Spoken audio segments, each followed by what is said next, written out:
ہم اس برسی کی مجلس تک آ گئے.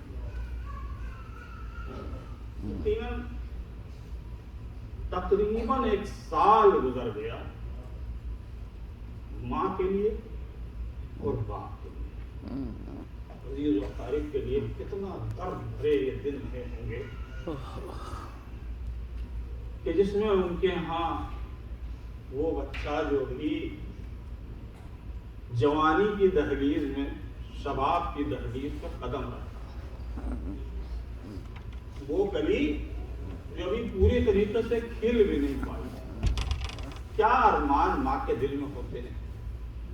کیسا باپ سوچتا ہے کہ یہ میری پیری کا سہارا ہے. ماں سوچتی ہے کہ یہ پروان چڑھے گا. بیٹے کی بلائیں لیتی ہے، بڑی احتیاط کرتی ہے ماں. اے بیٹا وہاں نہ جانا، اے بیٹا دیر نہ کرنا، اے بیٹا میں منتظر رہتی ہوں، سرے راہ انتظار کرتی رہتی.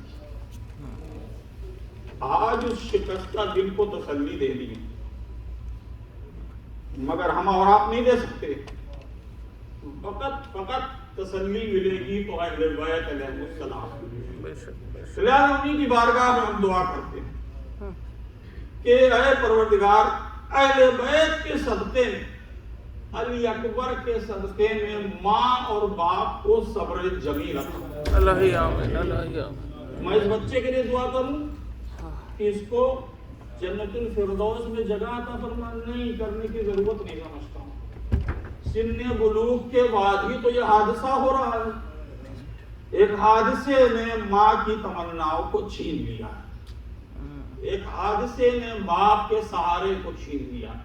وہ آنکھوں کا نور، وہ ماں کے دل کا سرور، وہ تمنائیں، وہ آرزویں جو والدین کی، بھائی بہن کی ہوتی ہیں، عزیز و اقارب کی ہوتی ہیں، چشم زدن میں چھن گئی.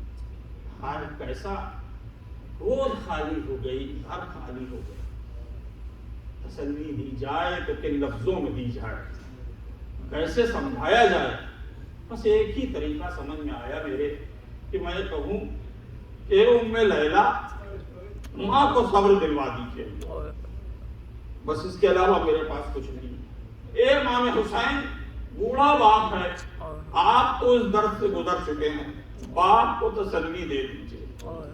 بس اسی کی وجہ سے ہم یہاں جمع ہوئے ہیں. چند جملے آپ کو انہی کی فضیلت کے بیان کریں، ان کے مصائب بیان کریں، تاکہ یہ ایصال ثواب کا ذریعہ بھی ہو اور ماں باپ کے لیے صبر و جمیل حاصل کرنے کا ایک طریقہ ہو. صلوات پڑھ دیں.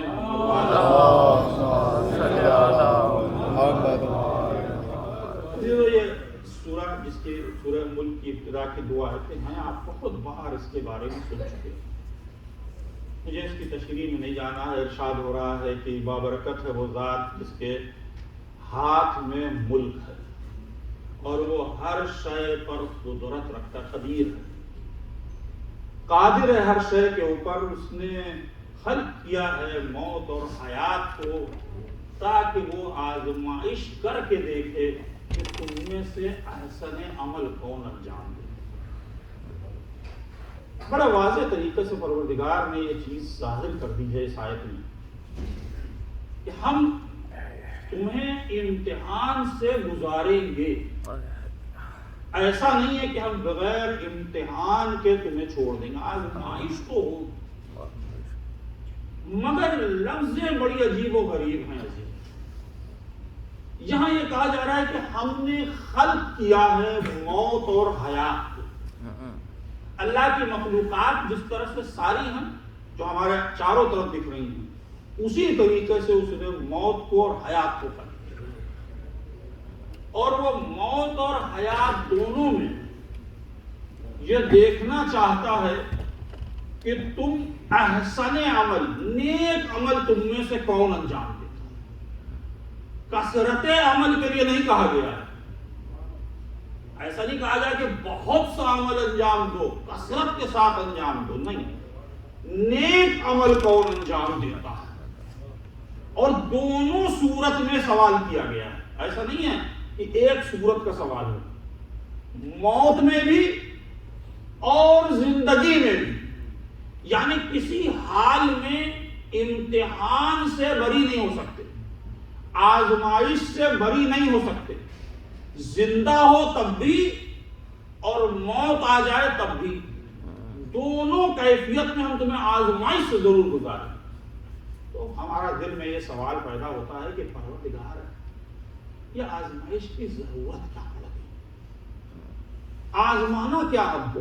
تیری وہ منزلت ہے کہ جس کو لفظوں میں نہیں بیان کیا جا سکتا ہے، تیری قدرت، تیرا اختیار، تیرا جبروت، تیری ربوبیت، تیری عظمت ہم سوچ بھی نہیں سکتے، اور تو ہم حقیر کا، کمزور کا، ناتواں کا، ضعیف کا امتحان لے گا۔ کیسے ہم اس امتحان میں کامیاب ہو سکتے ہیں، اور ضرورت کیوں ہے اس امتحان کی؟ تو سوال یہی ذہن میں آتا ہے کہ آخر امتحان لیا کیوں جا رہا، آزمائش کیوں کی جا رہی، آزمائش کی وجہ کیا ہے؟ تو ہم دنیا میں دیکھتے ہیں کہ آزمائش دنیا میں بھی ہے، دنیا کے امور میں ہر سال امتحان ہوتا ہے۔ کیا ضرورت ہے امتحان دینے کی؟ سال بھر اگر طالب علم گیا ہے اسکول، کالج، یونیورسٹی، سال بھر اس نے اٹینڈنس دی ہے، ہر لیکچر میں بیٹھا ہے، ہر چیز اس نے سمجھی ہے، تو امتحان کی ضرورت کیا ہے؟ پاس کر لیجیے اسے، اگلے درجے میں بھیج دیجیے۔ لیکن ایسا نہیں ہوتا، امتحان دے کر منزل بلند ہوتی ہے۔ ایک صلوات پڑھنے میں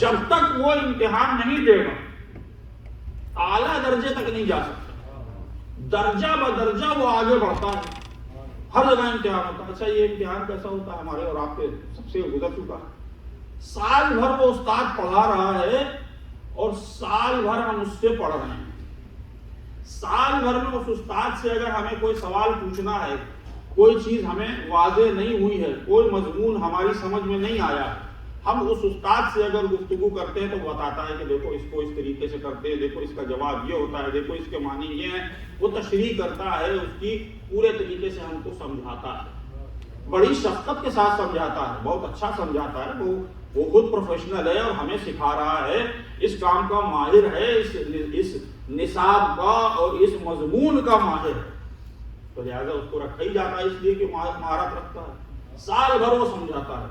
امتحان کے دن کیا ہوتا ہے؟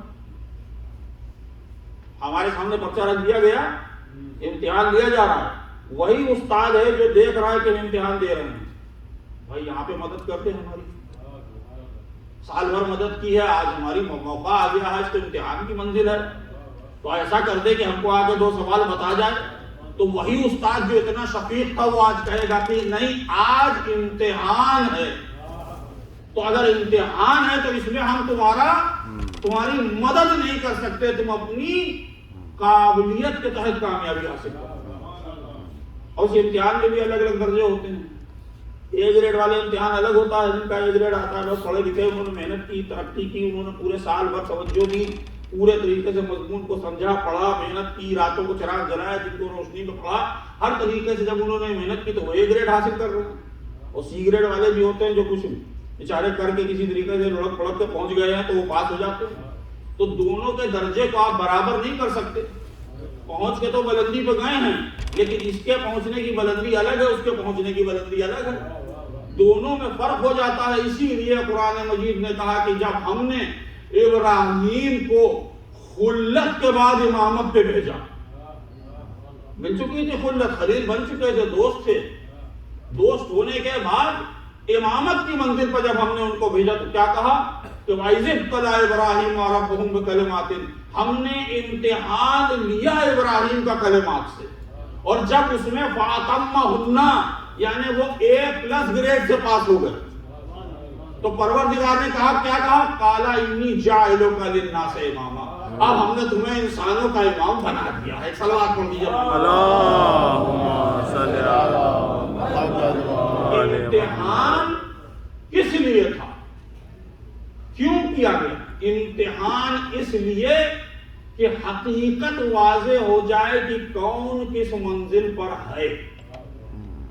جب یہ حقیقت واضح ہو جائے گی تو اسی کے مطابق سند دی جائے گی.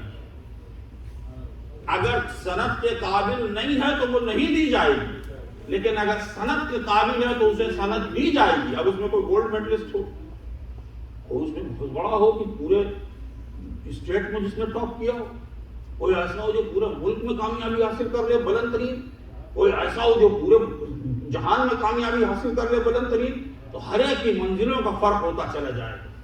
بس یہی کیفیت ہے اس امتحان کی جو دنیا میں رکھا گیا ہے کہ ہم امتحان لیں گے. اللہ کو تو ہمیں معلوم ہے نا کہ ہمارے دل میں کیا ہے اور ہماری حیثیت کیا ہے.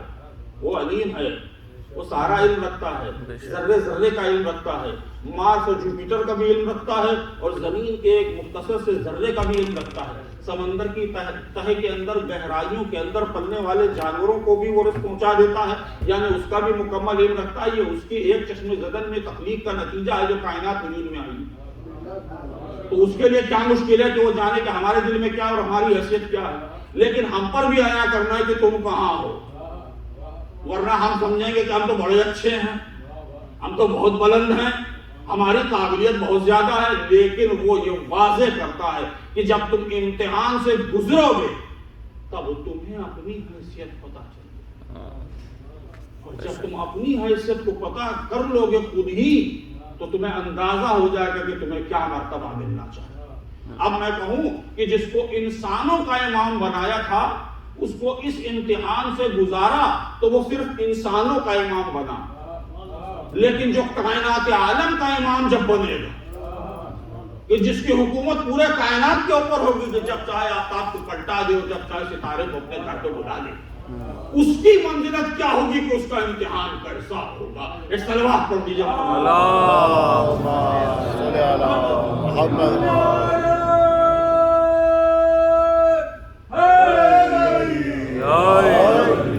تو اب نتیجہ یہ نکل کے آیا ہے کہ امتحان اصل میں کوئی مشکل چیز نہیں ہے، اور نتیجہ اس کا یہ ہے، اس کا نتیجہ یہ ہے کہ انسان امتحان کی منزل میں درجہ بلندی کو حاصل کر لیتا ہے. اور جب امتحان سے وہ گزرتا ہے تب سوال کیا گیا کہ اس دوران احسن عمل کو انجام دے. جتنا احسن عمل ہوگا اتنا ہی امتحان کی کامیابی کا صلہ مل جائے گا اسے. تو اس دوران اس کا عمل جو ہے وہ بہترین ہونا چاہیے. یہی تلاش کیا جا رہا ہے، یہی دیکھا جا رہا ہے. یعنی کل نتیجہ یہ نکل کے آیا ہے کہ موت اور حیات سے امتحان جب لیں گے تو ہماری توقع یہ ہے کہ تم احسن عمل کو انجام دیتے ہو. بس اس کے علاوہ کچھ نہیں ہے. کثرت عمل کی بات ہی نہیں کی گئی. عمل تھوڑا سا ہو لیکن اخلاص کے ساتھ کیا جائے. ساری رات نماز پڑھتا رہے کوئی، اور سارے دن کے روزے رکھتا رہے کوئی، اور ساری سعی کرتا رہے کوئی، اور ساری کوششوں کرنے کے بعد اگر وہ، اب میں کہوں تو دوسرے انداز میں کہوں گا، سب کچھ کر دینے کے بعد اگر بیچ میں صلوات نہیں ہے تو سارے عمل اکارت چلے جاتے ہیں. یعنی احسن عمل کا مقصد یہ ہے کہ فقط اللہ کی عبادت نہیں ہے، محمد و آل محمد کی محبت بھی. صلوات پڑھیں.